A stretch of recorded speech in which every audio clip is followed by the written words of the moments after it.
Very rarely did it come up because my family wouldn't say that unless they were completely distracted or held somewhere else. We knew not to. We were with God. And just psychology wasn't viewed that. I mean, I understand counseling if you go and get help and they acknowledge what you're saying as what you're saying and offer you strategies to deal with it.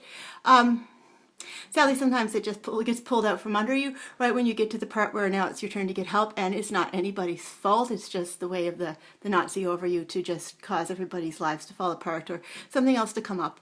And so, you know, after a while, it just becomes you're wasting somebody's money, which is usually going to funnel back to tax dollars or your own dollars. Because they could come back to you instead of being put into a fund for that in your husband's salary, which you own half of, you know, technically under the law that you married under. Not to be lazy, just to be honest, that I have worked for that salary. And still will, even without him here, mentally, spiritually, physically, because I am connected to him for my child and for my marriage under God. But what I was trying to tell my mother is when I was younger, I had intended to be a child psychologist just to help children understand that when that's said to them, that isn't, they're losing their dignity. It's said to them to demean them. You know, you have something wrong, you need to get help. A lot of psychology, and I had already been reading about it, just demeans children.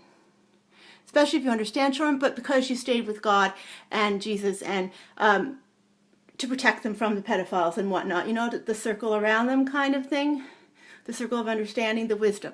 And I said when I went to apply, I couldn't get in. I had good marks. It just wasn't, I didn't, something about it I didn't, or I went to the courses, the initial courses, and you could just see I'm not going to be able to do that because I'm not going to be able to say what they need to have said. Because I'm not going to be able to read the dogma and believe it for what it says it is. Because maybe you really only are able to be one if you're a particular group of people, and nobody's ever looked at that before.